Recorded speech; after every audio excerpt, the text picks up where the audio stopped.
Eh bien, puisque nous bénéficions d'un beau temps, je vais te faire voir donc un vieux métier, le métier de mérandier, fendeur de merrain. C'est un vieux métier qui date depuis bien avant Jésus-Christ. Et dans ma famille, nous sommes depuis mon grand-père, mon père, mes frères, fendeurs de merrain depuis moi, depuis mon plus jeune âge, depuis l'âge de 13 ans et demi. Et je suis le seul qui reste en France aujourd'hui à pratiquer encore ce métier à la main, faire voir des démonstrations, faire voir comment on travaillait dans le temps.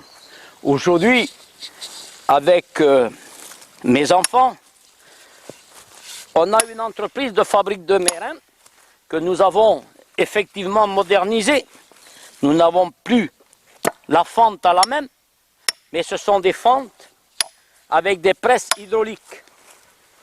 Il ne faut pas oublier non plus que ces presses hydrauliques, la première qui a été mise en route, a été inventée avec la complicité de mon père et d'un tonnelier. Cette machine à fondre nous a évidemment évité beaucoup de peine, mais pour bien travailler avec une machine, il faut aussi comprendre le bois et l'avoir travaillé à la main pour mieux comprendre le sens à apporter à la fabrication de cette machine.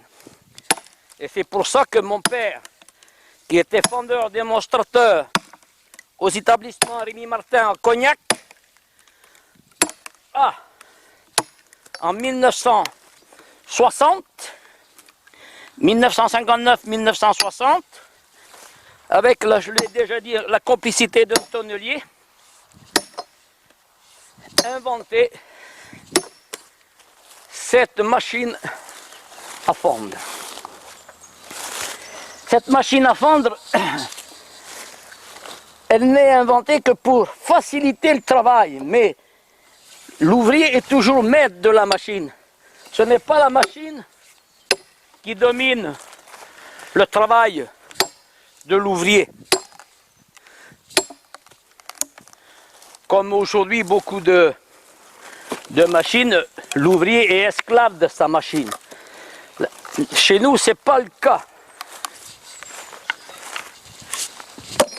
Cette machine à fondre, elle est toujours maîtrisée par l'ouvrier.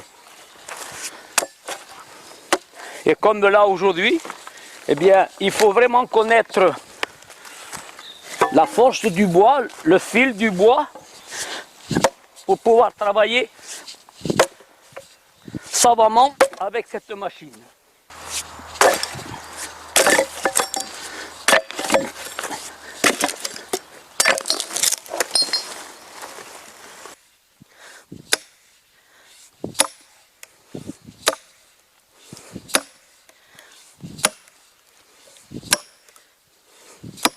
Métier de fendeur,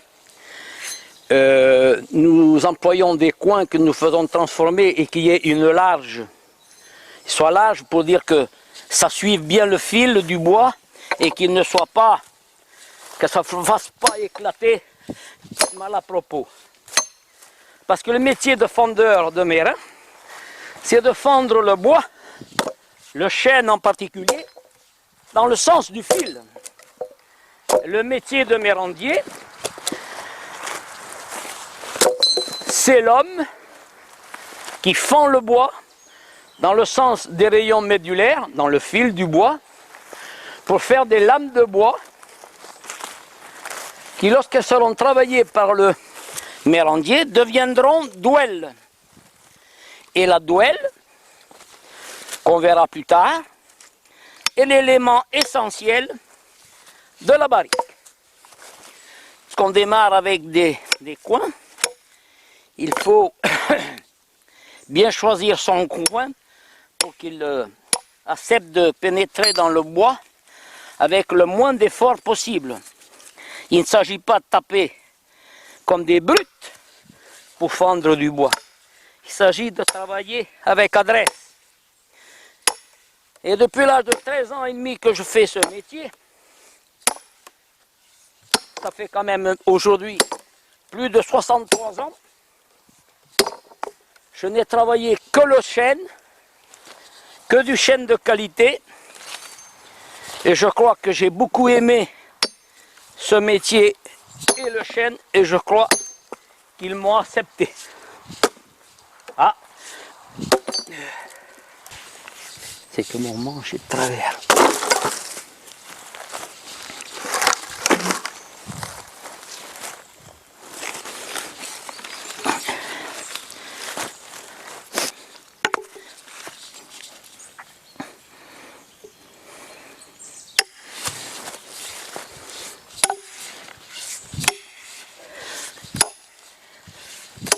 Ce n'est pas de taper un grand coup de marteau, c'est à taper à petits coups pour bien, voilà, que le bois comprenne ce qu'on veut faire de lui.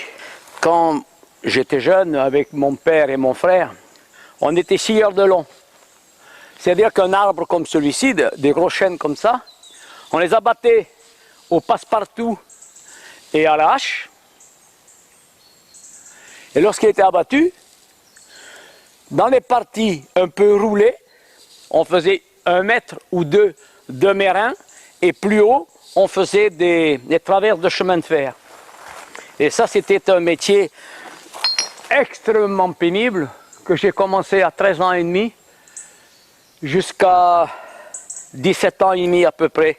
Car en 1952, les derniers forçats, les scieurs de long, ça a été terminé. Il y a eu les machines, des scieries, les scies, avec des locomotives qui sont venues nous remplacer. Et ce métier était vraiment très pénible. Le métier de mérandier est aussi assez pénible, mais il est beaucoup plus intéressant parce qu'il faut travailler beaucoup plus avec la tête qu'avec sa force musculaire. C'est-à-dire qu'on peut travailler des bois énormes, mais si on est assez intelligent pour bien les étudier, comprendre le sens qu'il faut les prendre, eh bien, c'est un métier facile. Vous voyez que le progrès n'a pas beaucoup pénétré dans mon métier. Ça date quand même bien avant Jésus-Christ. Hein. Et ça n'a pas changé pour moi. Hein. Je m'en sers pareil. Ce qu'on voit aujourd'hui, c'est exactement de la même façon qu'on faisait il y a environ 2300 ans, puisqu'on remonte que la tonnellerie, les premiers tonneaux auraient été inventés 200 ans avant Jésus-Christ. Les images que nous avons eues des tonneliers, c'était des tonneaux sur une petite embarcation qui date de 52 ans avant Jésus-Christ. Donc, avant qu'on ait pensé à imprimer cette gravure, il fallait bien que des gens aient fait ce métier bien avant. Et le métier de... Voilà ce que c'est que le métier de mérandier, c'est de fendre une lame de bois d'épaisseur égale des deux côtés. Et ça, dans le sens du fil du bois. Parce qu'aujourd'hui, malheureusement, quand je parlais de la machine à fendre, cette machine à fendre respecte le fil du bois. Aujourd'hui, beaucoup de tonneliers et de mérandiers, pour gagner plus d'argent au détriment de la qualité, ont inventé des machines qui scient le bois. Et qu'on le veuille ou non, aujourd'hui, on le voit. Mon bois, mon fil n'est pas droit, mais lorsqu'il sera chauffé, il fera une barrique de qualité, parce qu'on le ramènera comme on veut. Alors que si je l'avais scié, il serait droit comme une planche.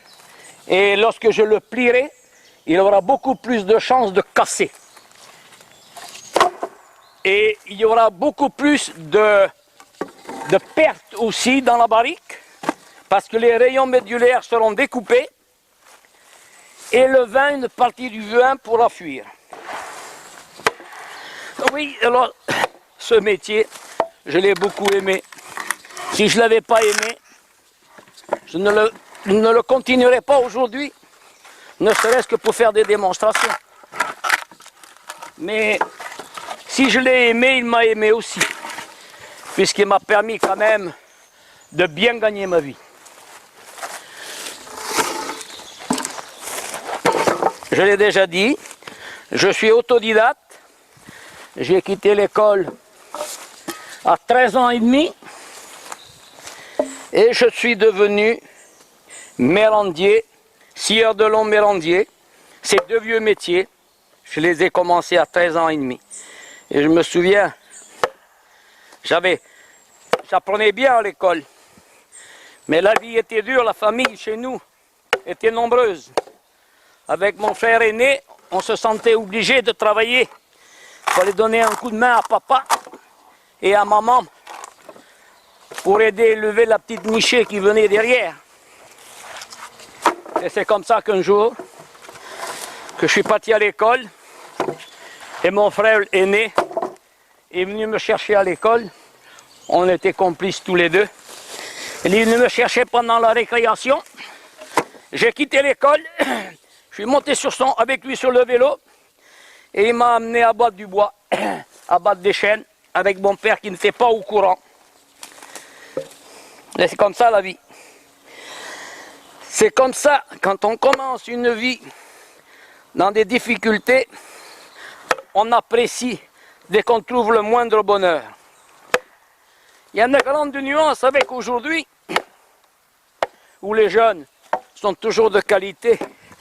La jeunesse est toujours belle et intéressante, mais je crois qu'elle est faussée moralement par notre société.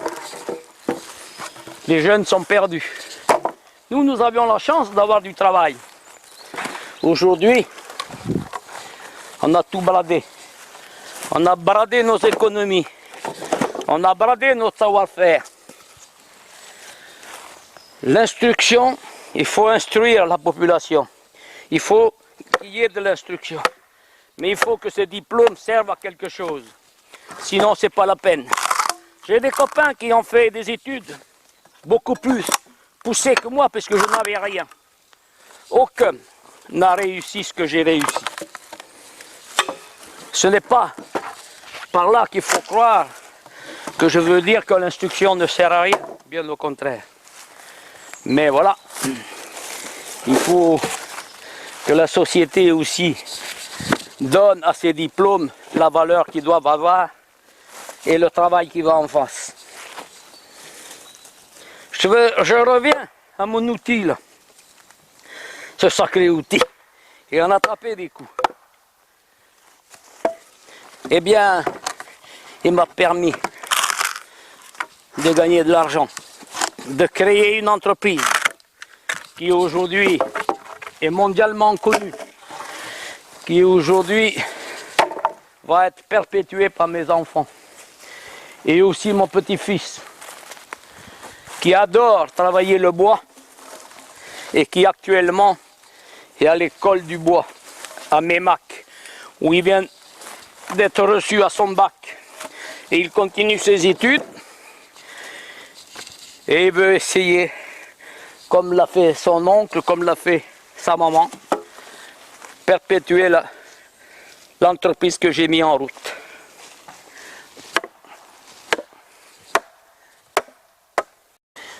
Oui, alors, on va essayer de refendre ça, parce qu'on dégrossit au coin, on fait des quartiers, et ça c'est le fendeur. Ça c'est le fendeur, et ça c'est la machoille. C'est une machoille en bois. Pourquoi en bois? Parce qu'effectivement, si on mettait du fer et tapait sur du fer, on l'écraserait et ça gaspillerait. Ça ne serait pas possible. Donc, on met des machoilles en bois. Et comme le matériau est facile à trouver et pas trop cher, je le fais moi-même, hein, j'ai pas besoin de... On va passer à la deuxième étape. C'est que je compte toujours mes coins parce que j'y tiens. Hein. Passer au poutrage. Alors là, j'essaie d'enlever l'aubier. Puisque l'aubier La partie blanche n'est pas bonne pour la tonnellerie. C'est un bois trop jeune et le vin fuirait. Donc on est obligé de l'enlever.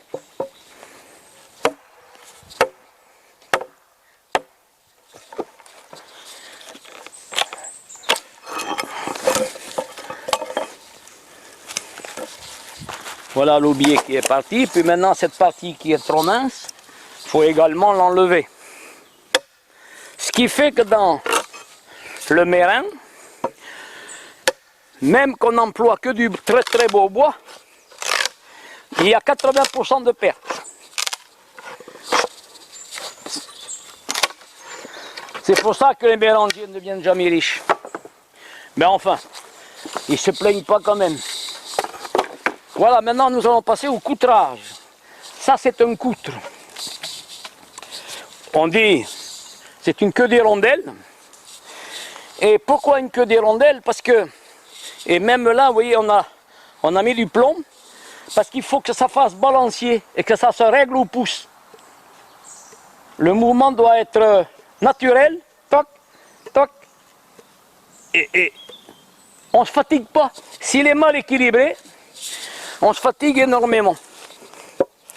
Et on n'a pas l'habilité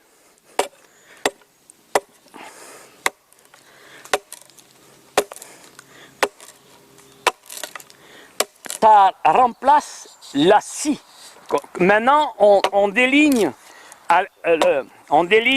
l'aubier et la partie cœur trop fine à la scie à ruban. Donc, ce n'est pas la finition complète. La finition se fera après. Et là, comme c'est trop fin, il faut que ça fasse 32 mm. Là, je ne les ai pas, donc il faut que je la travaille un peu pour la ramener à 32 mm. La partie la plus fine doit faire 32 mm.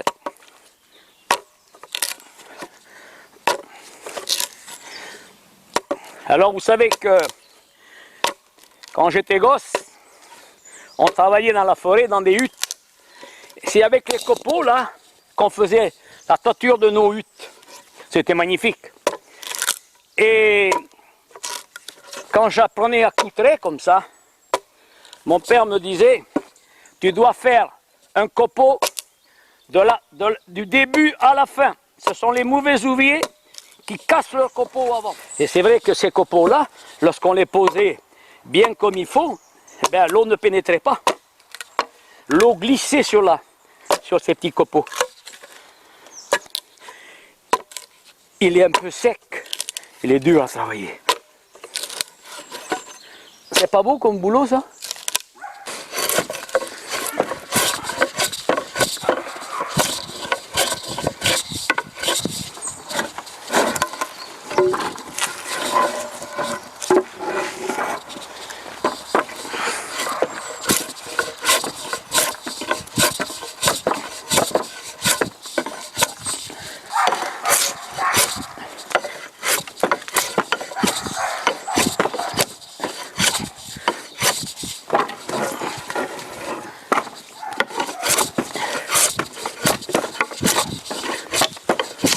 Alors ça s'appelle une plane. Et ça c'est le chevalet, qui doit être aussi très vieux. Et aujourd'hui, ce que je fais là est remplacé par la raboteuse. Ça s'appelle la finition. Et il faut avoir des outils qui coupent très très bien.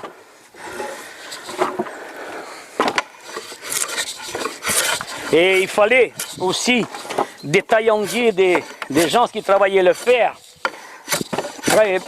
très doués. Il fallait savoir travailler l'acier pour faire des outils comme le coutre et la plane. On avait toujours le même maréchal Ferrand qui nous faisait ça.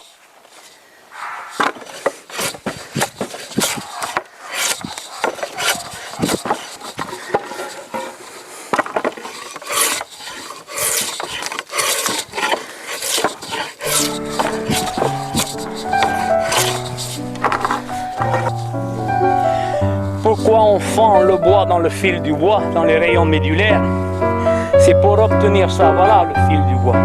On le voit dessus, c'est glacé. Et c'est ça qui permet l'étanchéité. Lorsqu'on fait une barrique, grâce à ça, ces mailles qui continuent d'un bois à l'autre, mais par couche. Et c'est ça qui rend le bois étanche. Et qui lui permet aussi la souplesse. Parce que lorsque j'aurai chauffé ma douelle, on pourra la plier pour faire un tonneau. Alors que s'il n'était pas fondu, si elle était sciée, elle risque beaucoup plus casser.